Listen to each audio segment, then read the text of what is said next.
아멘.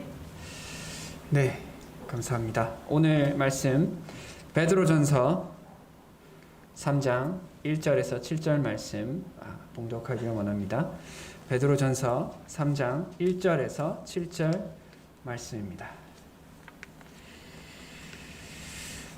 제가 봉독하도록 하겠습니다. 아내들아, 이와 같이 자기 남편에게 순종하라. 이는 혹 말씀을 순종하지 않는 자라도 말로 말미암지 않고 그 아내의 행실로 말미암아 구원을 받게 하려 함이니, 너희의 두려워하며 정결한 행실을 봄이라.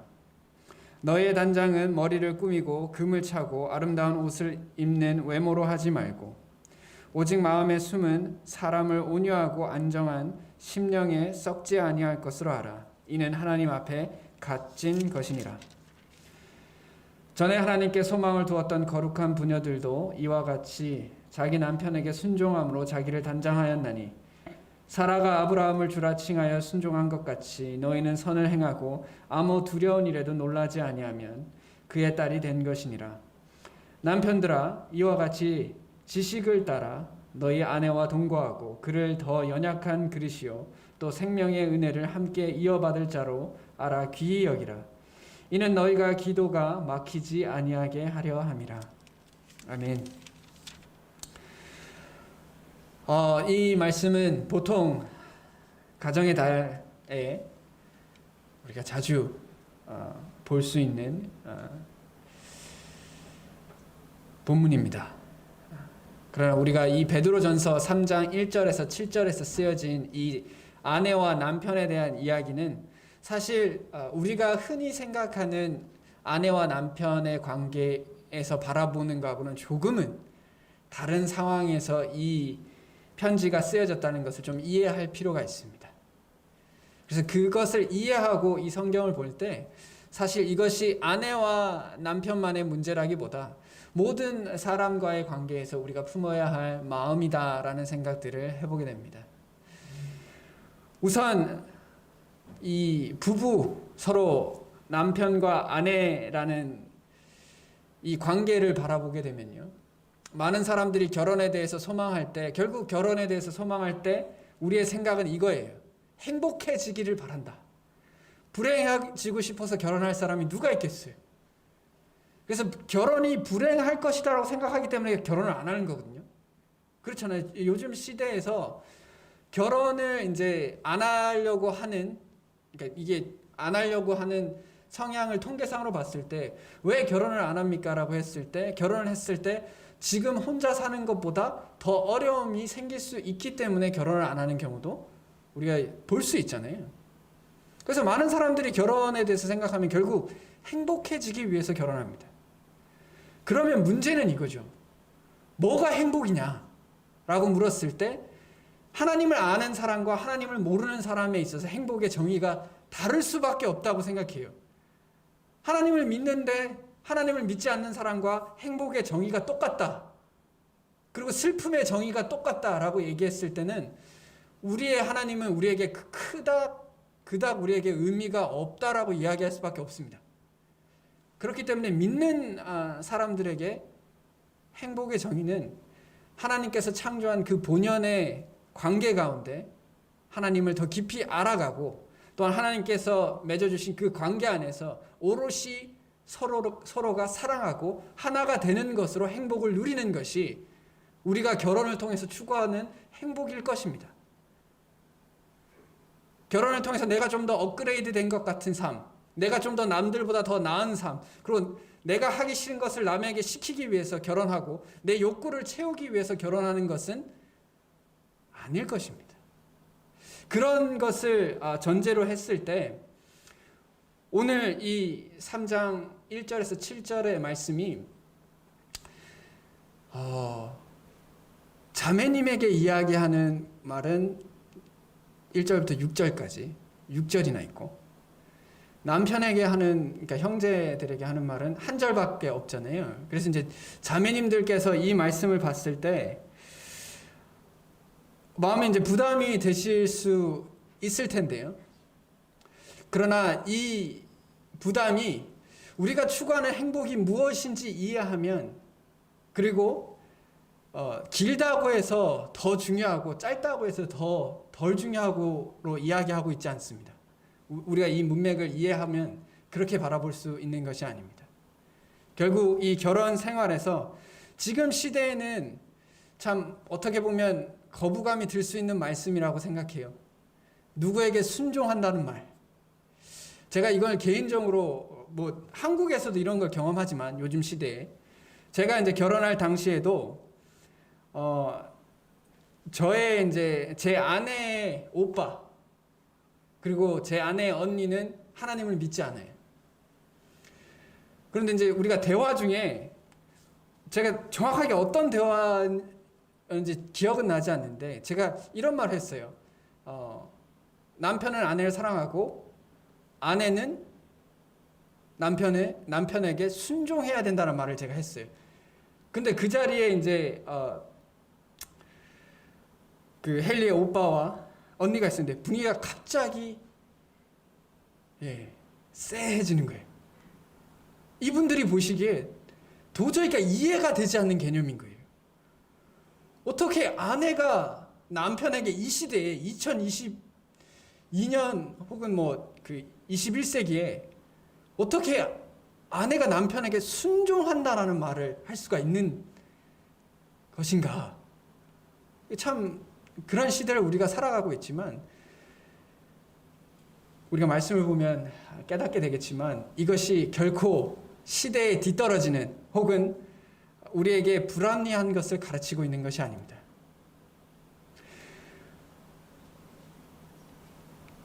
(1절에서) 보면 아내들에게 이와 같이 남편에게 순종하라는 이 말이 중요해요. 여기서 이야기하는 이와 같이에서 도대체 비교되는 이가 누굴까요?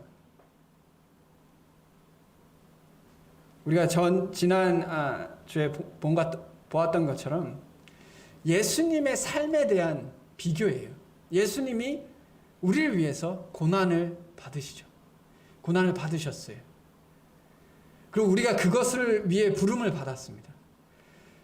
특히 예수님께서 우리에게 보여주신 예는 결국 이거예요. 고난을 받지만 욕을 당하고 고난을 당하지만 그거에 대해서 악을 악으로 갚지 않으셨어요. 오히려 그 모든 것을 감내하고 친히 나무에 달리셨고 오히려 하나님 아버지께 그들의 심판을 맡기셨어요. 이와 같이 남편에게 하라는 거예요. 이와 같이 부부 생활을 하다 보면 우리가 서로에게 나쁜 감정을 품을 수도 있고요. 심지어 이렇게 서로에게 욕을 할 수도 있겠죠. 그리고 서로에게 고난을 줄 수도 있을 것입니다. 그럴 때 아내에게 요구되어지는 것은 마치 그리스도께서 그 모든 것을 감당하시고 악을 악으로 갚지 않고 모든 것을 인내하신 것처럼 오히려 하나님 아버지께 그것을 맡긴 것처럼 아내 된 자로서 그 마음을 품고 부부의 관계를 계속해서 이끌어 가라는 겁니다. 유지해 가라는 겁니다. 그리고 이것은 중요한 것은 여기서 말하는 남편이 일반적인 남편이 아니에요. 사실 여기서 말하는 남편은 특히 하나님을 알지 못하는 남편을 말합니다. 이때 당시에 예수님이 살아계실 때도 그러셨지만 이 땅에 계실 때 이 땅에서 성육신해 계실 때도 그랬지만 많은 여제자들이 따랐어요. 그리고 실질로 이때 당시에 새롭게 새 신자로서 새롭게 구원받는 사람들로서 자매들이 많았어요. 그러면 남편들이 아직 구원받지 못한 사람들이 참 많았어요. 그런데 그때 당시 로마의 관습상 그때는 많은 종교들이 많은 우상들을 섬기고 있었기 때문에 남편이 섬기는 우상을 아내도 같이 섬겨야 되는 것이 관습이었어요. 그게 관습이었어요. 그러다 보니까 남편이 그 가정의 종교를 결정하게 되었어요. 그런 상태에서 자매들에게 부탁하는 거예요. 자, 아내들아, 너희가 믿지 않는 남편들을 가지고 있는데 그 남편들이 다른 종교, 다른 신앙을 가지고 있으므로 너를 박해하기도 할 것이고 너를 조롱하기도 할 것이고 너를 강압하기도 할 것이다. 그러나 예수님 같이, 예수님께서 그러하셨던 것 같이 악을 악으로 갚지 말고 그들에게 순종하라라고 이야기합니다. 이 말이 참으로 무거운 말이죠. 참으로 어려운 말입니다. 그러나 기독교 역사를 돌이켜 봤을 때 기독교 역사에서 악을 악으로 갚아서 기독교가 번창하는 건 본 적이 없습니다. 그렇지 않나요? 악으로 우리를 억압할 때 같이 저항하고 같이 싸워서 같이 죽인 그런 상황에서 기독교의 영적인 상황이 성숙해져가고 번창해가는 경우는 한 번도 본 적이 없어요. 오히려 박해 가운데 묵묵히 그 박해를 감당하고 묵묵히 그 인내하고 슬픔과 고통 가운데서 주님께 매달릴 때 우리가 영적으로 성장하고 또한 구원의 역사가 일어났다는 것을 우리의 역사 가운데 볼 수 있어요. 이 시대를 살아가는 현실에서도 그래요.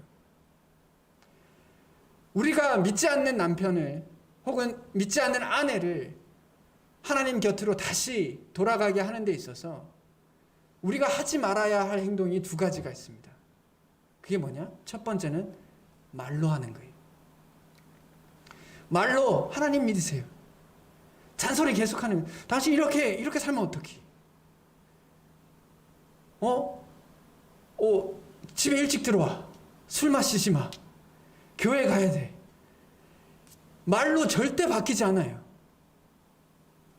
이 말로 바뀌는 것은 이미 하나님에 대해서 알고 있고 하나님에 대해서 좀 더 갈급한 마음이 있고 하나님께 순종하려고 하는 사람들에게 말씀이 들어가면 그가 변화돼요.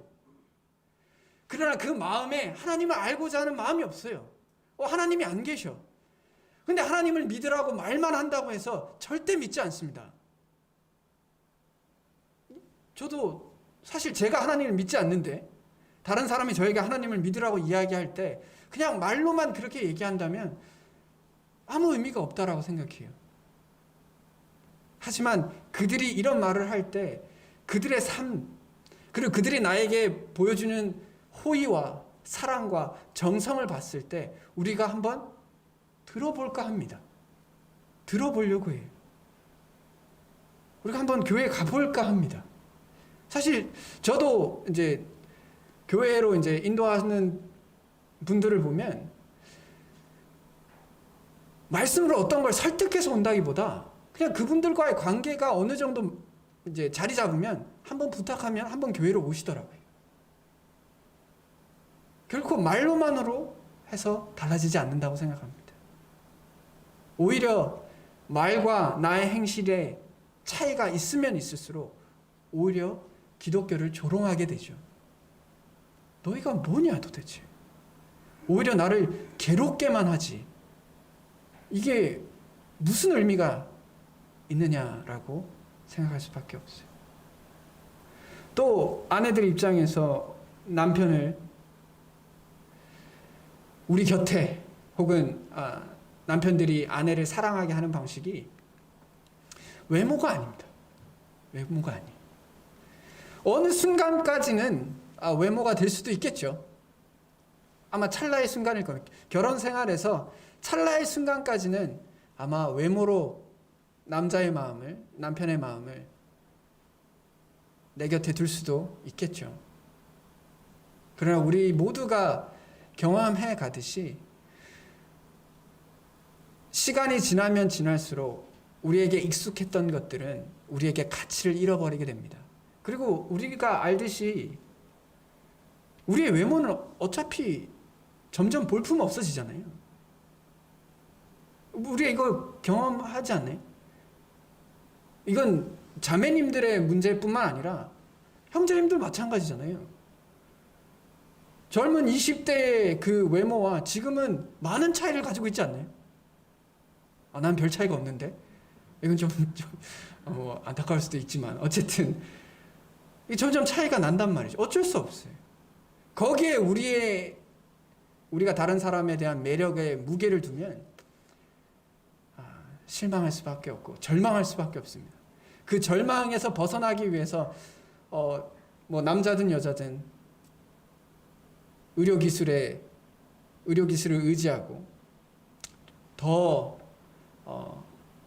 어떠한 것들을 추가하게 되지만 결국엔 절망할 수밖에 없어요.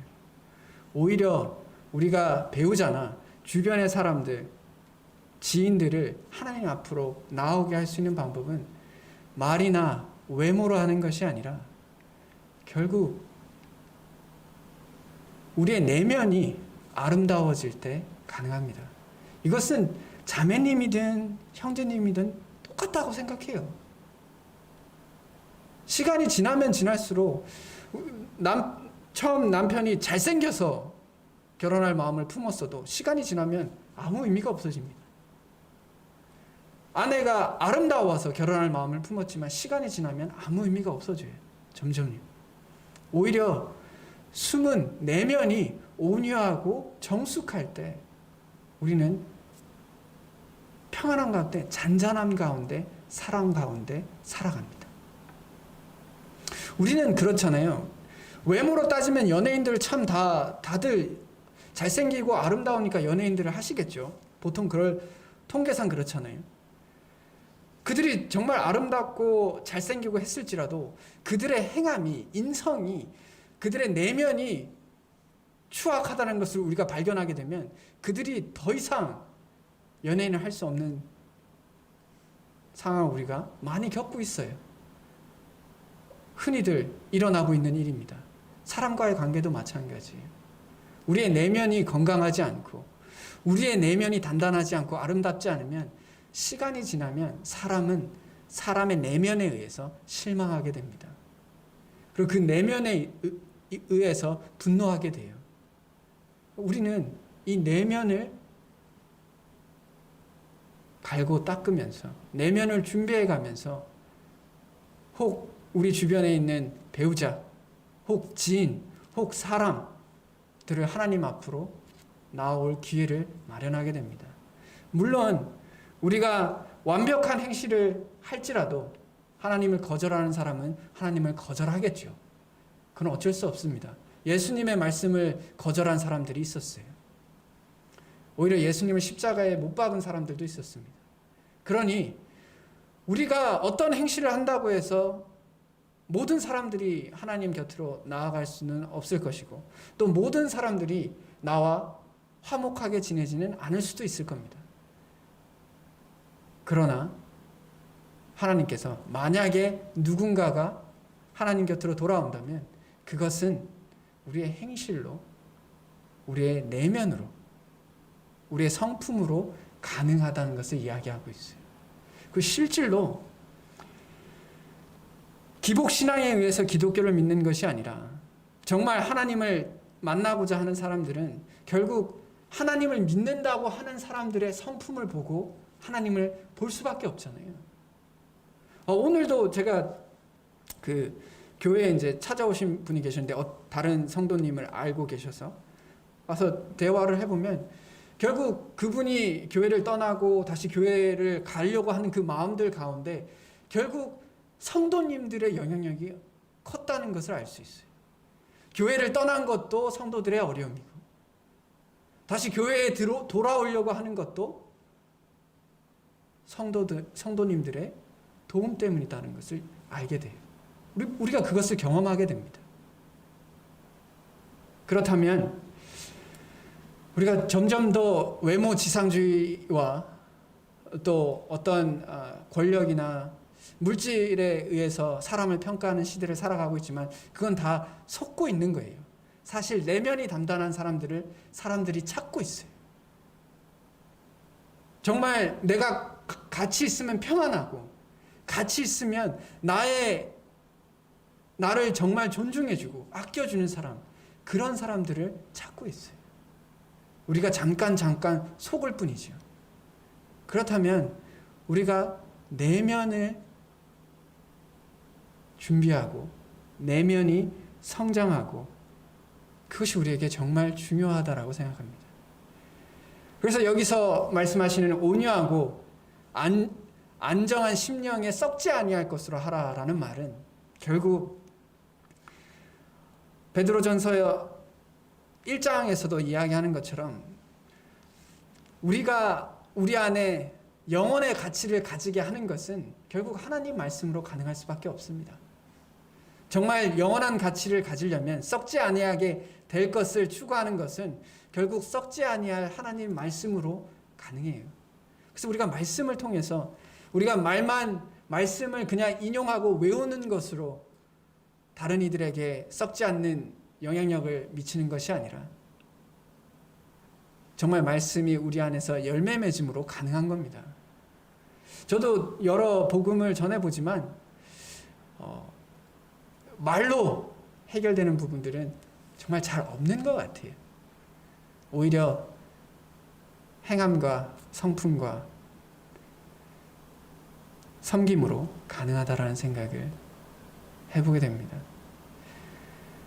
그것은 어떻게 보면 옳은 방법은 아니지만 신천지가 새를 키워가는 그 과정을 보면 거짓된 진리일지라도 사람이 정성을 쏟으니까 점점 커가는 걸 보게 되잖아요.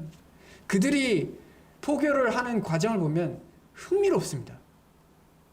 정말 놀라운 전략과, 이게 놀랍다라고 얘기하기는 좀 그렇지만, 그리고 정성을 다해서 포교를 해요. 비록 거짓일지라도 그렇게 했을 때 일단 마음이 뺏기는 걸 보게 됩니다. 우리도 사실 이런 생각을 해볼 필요가 있어요. 우리가 진리를 가졌지만 우리는 정성을 다할 마음이 별로 없을 때가 있어요. 우리가 정말 심혈을 기울여서 누군가에게 복음을 전하고자 하는 그런 마음에 대해서는 좀 부족할 때가 있는 것을 생각해 봅니다. 그것이 배우자가 되었든 누가 되었든지요. 믿지 않는 배우자에게 진리가 있다라고 고백을 할지라도 사실 그들에겐 아무 의미가 없거든요.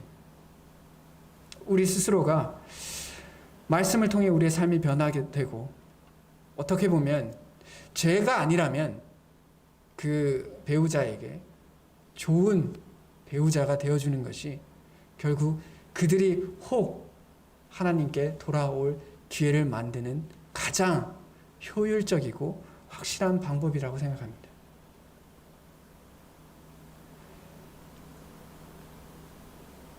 이제 남편에 대해서 이야기하죠.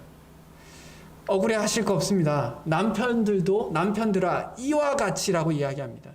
여기서 말하는 이와 같이는 아내와 같은, 아내들이 남편에게 품어야 할 마음같이 남편들도 이와 같은 마음으로 지식을 따라 너희 아내와 동거하라라고 이야기합니다.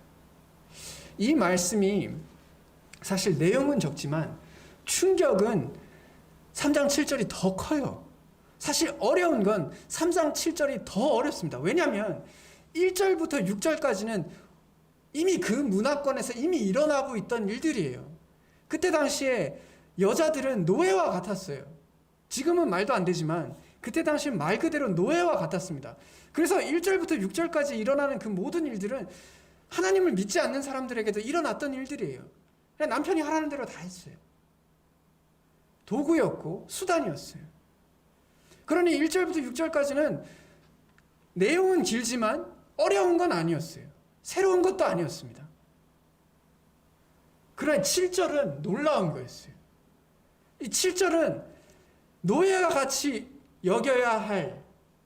여기고 있는 아내들에 대하여 귀히 여기라라고 이야기합니다.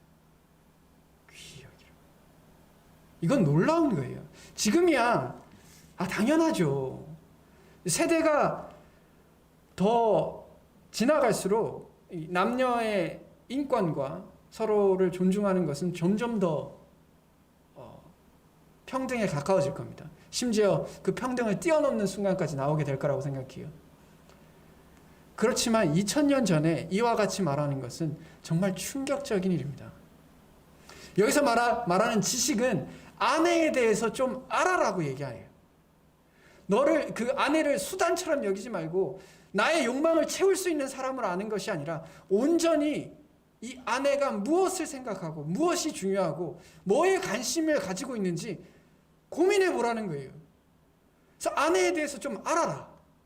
제가 남편이지만 정말 아내에 대해서 모르고 살아갈 때가 종종 있어요. 알려고 노력할 때도 있지만 그렇지 못할 때 제가 생각하는 관점에서 아내를 대할 때가 있습니다. 그러면 아내 입장에서 마음이 어려울 때가 종종 있어요. 제가 생각하는 남편의 역할들을 다 했을지라도 아내는 자신이 원하는 것이 그런 것이 아닌 거예요. 이와 같이 남편들이 아내와의 관계에서 정말 중요한 것은 좀 아내를 알 노력들을 해야 돼요. 노력을 안 하는 경우들이 있어요. 우리가 알아야 할 것 중에 하나는 더 연약한 그릇이다라는 표현이 있죠. 이 말이 여성이 열등하다라는 이야기가 아닙니다. 이때 당시에 뭐 지금도 그렇지만 신체적인 힘은 당연히 여성이 더 연약하잖아요. 뭐 이 부분은 통계상으로나 뭐 사실적으로나 그렇잖아요. 물론 제가 팔씨름해서 저를 이기는 여성도 있겠죠. 그러나 대부분 제가 여기 계신 자매님들하고 팔씨름하면 제가 이길 거예요. 그런 것처럼 육신적으로, 육체적으로, 일반적으로 그리고 이때 당시에 힘이라는 것은 결국 권력이었어요.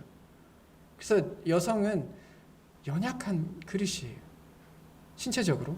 그래서 남성들이 그때 당시에 마음대로 혹은 강압적으로 여성들을 대했습니다. 그러나 여기서 말하는 연약한 그릇은 그들이 연약하지만 우리가 그릇이 연약하면 어떡하나요?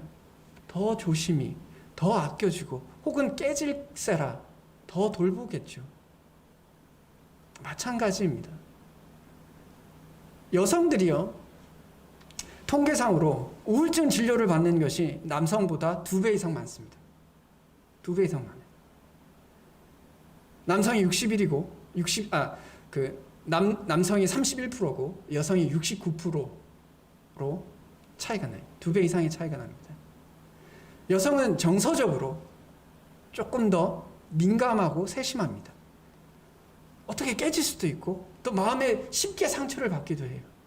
통계상으로요. 남편들은 그것을 이해하고 그것에 맞춰서 아내를 사랑해야 된다라고 이야기합니다.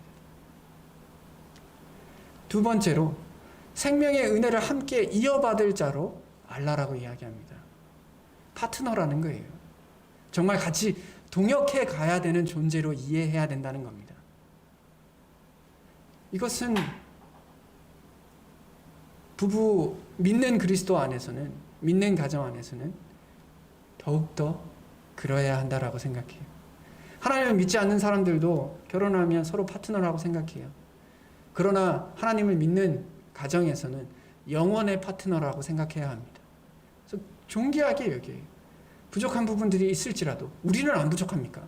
남편은 안 부족해요. 제가 제 자신을 바라봐도 부족할 때가 너무나 많아요. 그렇게 생각하면 서로 귀히 여겨야 합니다. 그리고 그렇게 할 때 기도가 막히지 않는다는 거예요. 결국 내가 하나님께 나아가려면 하나님께서 내게 주신 아내와 배우자와 관계가 합당치 않으면 하나님께 나아가는 것이 어려운 거예요. 그걸 거꾸로 얘기하면 내가 하나님께 나아가는 것이 조금 더 친밀한 관계가 된다면 또한 자연스럽게 배우자와의 관계도 조금 더 친밀해질 것이다라고 생각합니다. 저희 강단에서 여러 번 이야기했을 것이다라고 생각합니다. 가정은 우리의 신앙의 주춧돌이 돼요. 가장 기본이 되고 가장 중요한 조직체예요. 가정이 무너지면 교회는 당연히 무너집니다. 그래서 사단이 가정을 무너뜨리려고 그렇게 노력하는 거예요. 그래서 가정이 무너지니까 교회들이 무너지고 있어요. 정말 그렇거든요. 가정에서 하나님이 없어질 때 교회에서 하나님은 당연히 없어져요. 그것이 결국 어떻게 이루어질까요? 가정에서 하나님이 세워지는 것. 결국 하나님께서 내게 주신 배우자에 대해서 가장 가까운 사람에게, 가장 친밀한 사람에게 하나님께 하듯 하나님께서 내게 주신 사랑으로, 그리고 능력으로, 그리고 또한 인내로 배우자를 같이 섬겨갈 때 가능하다라고 생각합니다. 각 가정에 대해서 제가 모르는 부분들도 많을 거예요. 그리고 배우자가 하나님을 믿지 않는 경우도 있을 겁니다. 그래서 제가 이렇게 말씀드리는 것이 어떻게 보면 왜 그랬어요? 왜 이제 그 불신 가정이 되었어요? 혹은 왜 이런 상황이 되었나요? 이런 것을 책망하는 것이 아닙니다. 이제 믿는 배우자가 하나님을 믿지 않았을 때 우리가 해야 할 것은 결국 우리 자신을 돌아보고 이 남편이 하나님께 돌아올 수 있는 그 길을 우리가 준비해 가야 되고, 아내가 하나님께로 돌아가야 갈 길을 준비해 가야 하는 것이 우리의 역할입니다. 믿는 가정이라면 제대로 사랑하셔야 된다는 거예요. 믿는 가정이라면 정말 하나님의 자녀인 것처럼 서로 깊이 사랑하고, 정말 하나가 되어서 둘로 나눌 수 없는 것처럼 연합하기를 하나님께서 원하시는 겁니다. 그래서 오늘 이 말씀을 통해서 믿지 않는 배우자가 있다면 우리의 행함으로, 우리의 내면으로 그들이 하나님을 만날 수 있는 기회를 만들고, 우리가 믿는 가정이라면 함께 동역하고 서로를 이해하고 더 깊이 사랑하여서 연합하여 하나님께 영광이 되기를 우리는 구해야 한다라고 생각합니다. 이게 예수님께서 이 남편들에게 이야기하였지만, 사실 제가 에베소서를 보면 남편이나 아내나 사실 원리는 똑같다고 생각해요. 내 자신을 내려놓으면 돼요. 내 욕심과 내가 원하는 것과 내 욕망을 내려놓으면 내가 누군가를 사랑하는 길이 조금씩 보입니다. 우리가 그걸 경험하잖아요. 그래서 결국 내 자신을 내려놓을 때 가능합니다. 그리고 이것은 피차하는 거예요. 피차. 서로가 하는 겁니다. 어차피 누군가가 완전한 사랑을 보일지라도 한 사람이 그것을 하지 못하면 아무 의미 없어요. 서로가 하나님을 믿는 가정이라면 서로가 복종해야 합니다. 서로가 자기 자신을 내려놓아야 해요. 그랬을 때 우리는 어떻게 보면 고난을 이겨가기 힘든 시절을 살아가는 우리가 마치 베드로가 이 편지를 썼던 시대처럼 그런 시대를 살아갔던 그 가운데에서도 믿음을 지킬 수 있었던 비결은 결국 우리가 가정에서부터 하나님의 사랑과 하나님의 겸손을 겸손으로 섬겨갈 때 가능하다라는 생각을 해봅니다. 코로나 상황이 지속되면서 해체된 가정이 너무 많아요. 이혼하게 된 이혼율도 급증했다라고 이야기합니다. 또한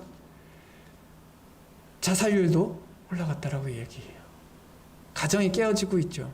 이 코로나 상황에서요. 그럴 때 그리스도인들은 오히려 이 가정이 단단해져야 한다고 생각해요. 이 어려운 상황에서요. 그렇게 우리 자신들을 돌아보고 가정들을 잘 돌볼 수 있기를 원합니다. 가정을 지켜야 되고 가정을 잘 가꿔야 하는 것은 가정의 달에서만 이야기할 것은 아닌 것 같습니다. 오히려 우리가 잊을만 하면 하나님께서 말씀을 통해서 우리에게 이야기해 주셔야 한다고 생각합니다. 오늘 집으로 돌아가실 때 혹은 지금 가정에서 이 말씀을 듣고 계신 분들이 계신다면, 믿는 가정이라면 정말 내가 오늘 이 말씀을 통해서 내 배우자에게 어떻게 섬길 수 있을까? 내가 욕심내고 있었던 것이 무엇인가? 내가 고집 부리고 있었던 것이 무엇인지를 한번 돌아봤으면 좋겠습니다. 그리고 믿지 않는 배우자가 있다면 내가 말로만 하나님에 대해서 이야기했던 것은 없었는가? 오히려 내가 행함으로 해야 할 것이 있었을 텐데 그것을 돌아볼 수 있었으면 좋겠습니다. 그래서 하나님 안에서 행복을 찾는 가정들이 되었으면 좋겠습니다. 다 같이 기도하겠습니다.